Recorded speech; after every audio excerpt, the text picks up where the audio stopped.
Hey, what's up everybody? I wanted to pop in here real quick before part 8. First of all, I wanted to thank everyone who's gotten this far for watching this series. Hopefully by now you have a vision of what the world could be once we achieve critical mass and are able to implement this natural law republic. But I did parts 1 through 7 back in January through March, and I literally got burned out. It took me over 400 hours to do those 7 parts. It's incredibly meticulous work, and I laid down the audio track for part 8 and just completely lost my mojo. But I realize now that I need to finish the final 5 parts so that people can get an entire big picture of the whole entire vision of what a natural law Republican society would look like.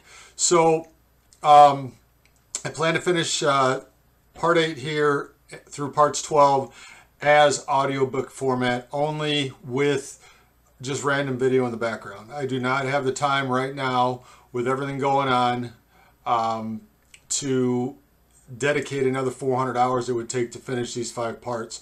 So again, the important part is the message, the words, and the vision of what society would look like once we get there and are able to cast off this current system. So again, thank you for being part of this journey, and without any further ado, here is part 8.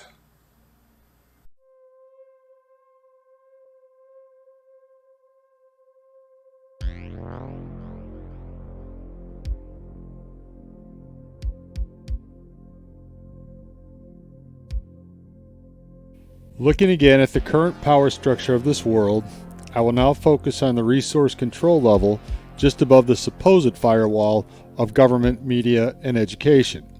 And again, it is this firewall that was intended to keep the corporations in check from committing economic fraud and crimes against humanity.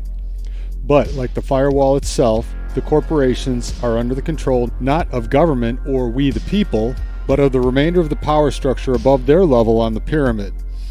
If we ever hope to live in an equitable system, and one in which the wealth is more fairly and evenly distributed amongst the world's population, this entire structure and paradigm in which we live must be completely dismantled and the power restored to the people, a responsible and transparent public service administration, and the common law court system of real justice to ensure that they operate within the rules defined by natural law.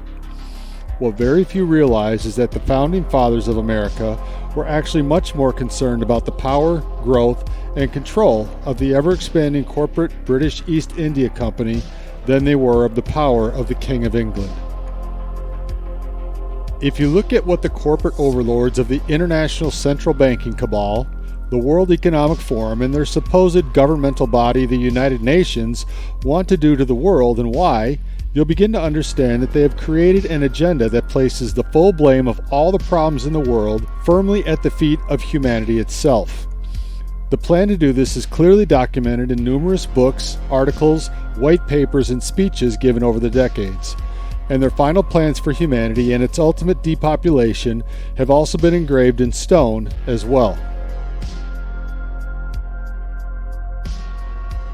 So, they in essence point the finger of guilt and shame at the masses instead of blaming the systems they have set up and allowed to thrive under the current global hierarchy of societal control and the egregious crimes against humanity committed on a daily basis, primarily by government and the corporate entities they ultimately represent and control.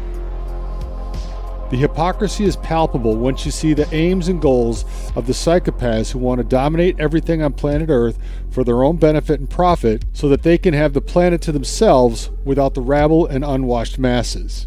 They only want to keep enough around to serve them. The New World Order they are creating is essentially the Old World Order of feudalism and a two-class system, the wealthy and the poor.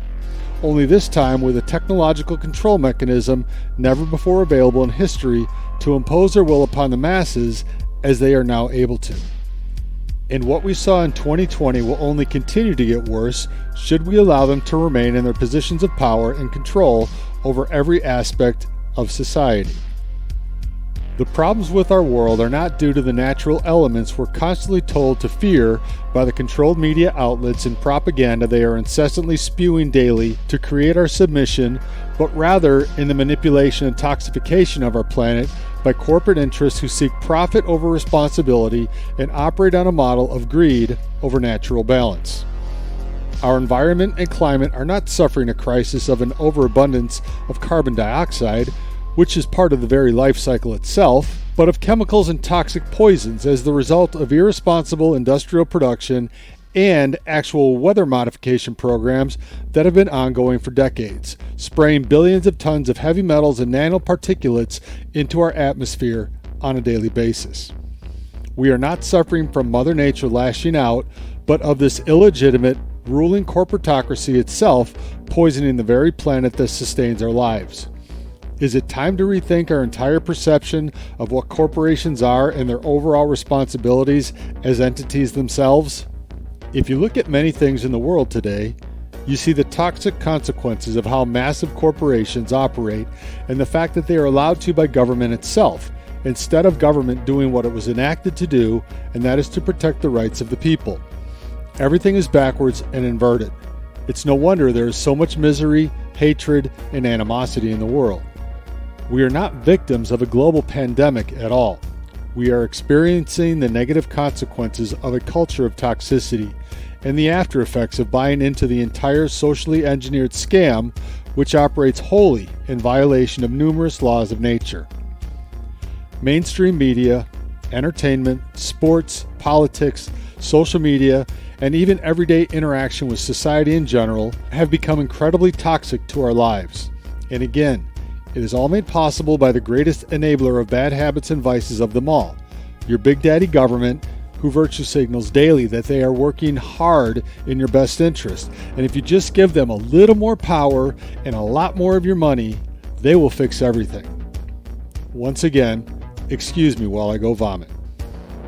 Almost our entire food supply, our air, our water, our soil, our supposed health care, and our daily lives in general are immersed in toxic chemicals and poisons that are slowly creating disease and killing us prematurely.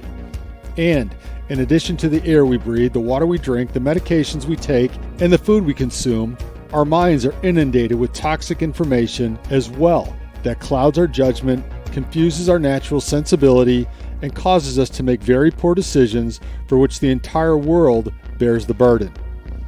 Are we beginning to see how every violation of natural law results in negative consequences, sometimes unseen or felt for years? This is why a new social order needs to be constructed in balance with natural law itself, or nothing will ever change for the benefit of humanity. We are living in increasingly dangerous times when reality itself is defined and perpetuated by those committing the worst crimes against humanity themselves. Nothing that we're told is real, and science is completely perverted by big money to convince people to take actions and believe things that are fully against their best interests. Yet, these same people want to tell the world that they have the solutions for all the problems we face, when they are ultimately the source of most of them. If you're unaware of the term, this is the Hegelian dialectic in action. The greatest source of pollution on this planet is war.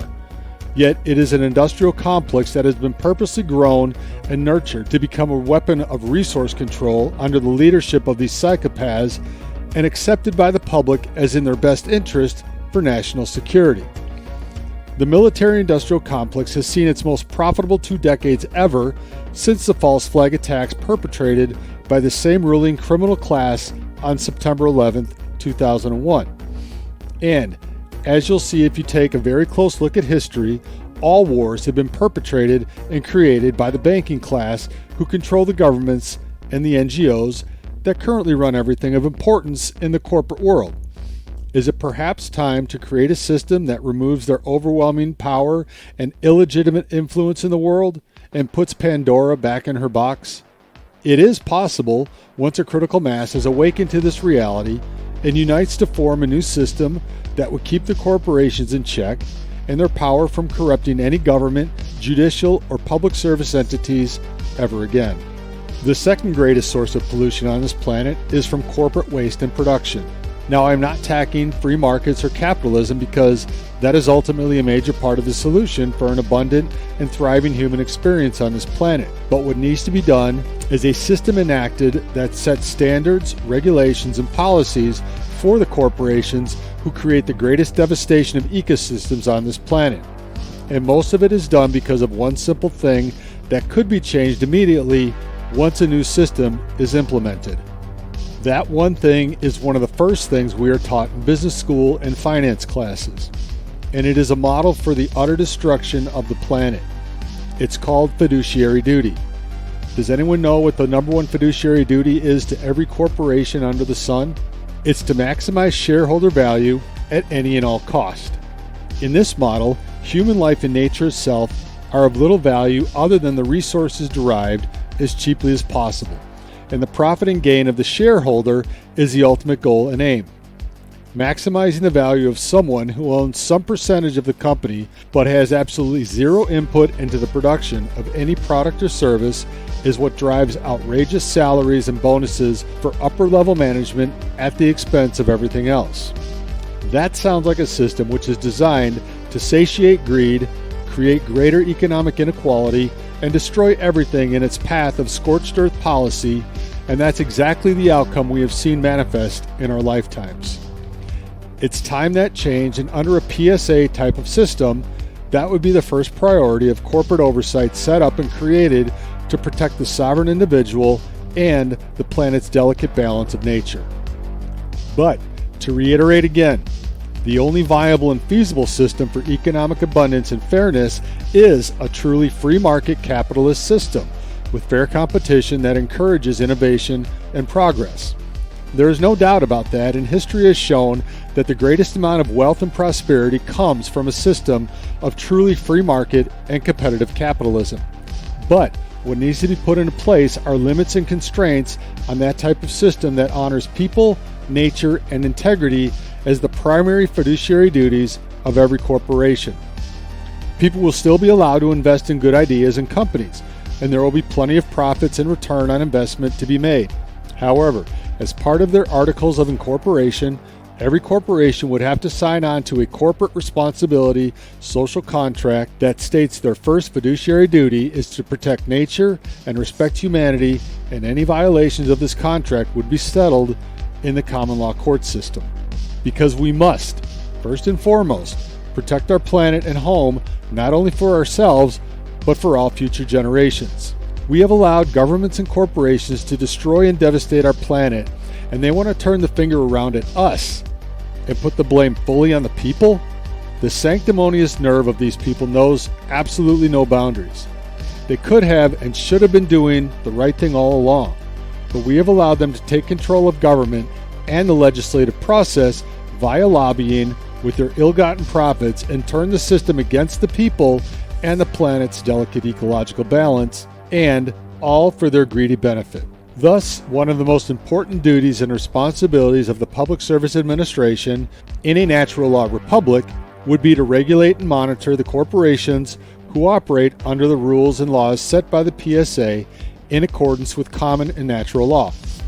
What we're doing here is giving the power back to the people who are God's creation and taking much of it away from the corporations who have hijacked the world and its systems of government. See, corporations are creatures of the state and created by a document issued by people, not an almighty creator or universal consciousness. Corporations are creatures of humanity itself and thus must adhere to the same sensible rules that natural law sets for mankind. It's the only fair and equitable way to bring everything back into balance with nature. Thus, all operations of the corporate entity must abide by natural law. In all consequences, byproducts and side effects of production must align with the balance of nature despite their effect on profit. Natural resources must be used wisely, and extraction must be done in a way that restores nature to its optimal balance. Does this system take away from profit and the bottom line? Absolutely. But there is still plenty of room for profit and operations to create useful and needed products in an open and free marketplace. The world is under assault on a daily basis. People and ecosystems are bearing the weight of unscrupulous business operations that care only about maximizing shareholder value. That's a system that is completely unsustainable and ripe for disaster. But Klaus Schwab and the elitist Davos crowd of the World Economic Forum want to put the world through its own vision of the Great Reset that involves austerity for everyone on this planet except for the robber barons of today themselves. They will own everything and you will own nothing. But you will be happy, or so they say. How will they ensure that happiness? By jacking us up so full of toxins that our mind can't contemplate the nature of our own enslavement any longer? It sounds like the Soma Brave New World model come to fruition, and that is exactly what their plan is. We need to decide, and decide very quickly, what sort of world in which we want to live. Because freedom and free will is being usurped at warp speed if you haven't noticed by now. Under a PSA system of societal management, corporations wouldn't be allowed to run roughshod over the world, leaving a wake of destruction in their path towards more and more profit in an unsustainable model of unlimited growth. The fact alone that corporations believe that they can continue to grow ad infinitum into the future is a special form of insanity in and of itself. Whatever happened to creating something that would make needed and useful products for an in-demand market and build to a stable and sustainable level of production? Why does everyone believe they need to keep growing and growing forever? It's a sick belief system all propped up by an equally unsustainable and illogical stock market. The creation of good jobs, products, profits, and a better way of life should be enough. But then greed takes over. Isn't that one of the 7 deadly sins? Oh yeah, I thought so. It's time to rethink everything, and how corporations are allowed to operate needs to be at the top of the priority list when it comes to creating a new system that works for everyone who shares this amazing planet that sustains the lives of billions of humans and untold numbers of other species. We have to quit messing everything up for our future generations, and we need to begin now to institute systems that no longer allow the enslavement of humanity or the destruction of our planet. And it needs to be a system that cuts out the criminally insane psychopaths who have illegitimately hijacked the reins of power in the world over the past few centuries. We're smart enough to figure all this out, and we have the numbers to make it happen. What are we waiting for? Ignorance and apathy have taken over society, and that desperately needs to change as soon as possible. I think an idea whose time has come would finally help to cure the intellectual and societal sloth we have seen for generations. Giving the people something about which they could get truly excited would have amazing effects. A PSA type of system would finally create that firewall between the people and the corporations who have manipulated our fears via a weaponized media machine and unscrupulous marketing tactics. We have allowed them to take advantage of our ignorance and inaction for far too long now. They will continue to exist and produce and grow. But they will be bound by natural laws that require their first fiduciary duty is to nature and humanity itself, not to some random shareholder who is parking their money so it can grow with no effort on their part. I mean, shouldn't so many others benefit first before the shareholder? Shouldn't they be the last in line? Sure, attack me all you want for thinking that capitalism can actually be compassionate, but what are the other options? All collectivist economic models are even worse failures, but we can't continue to allow them to destroy everything in their path on their way to optimizing shareholder value and enriching the less than 2% who actually profit or truly benefit from the system. That's a disgusting model, and it needs to be brought in alignment with natural law, just as everything else does, if we ever hope to solve the problems we face as the stewards of this planet.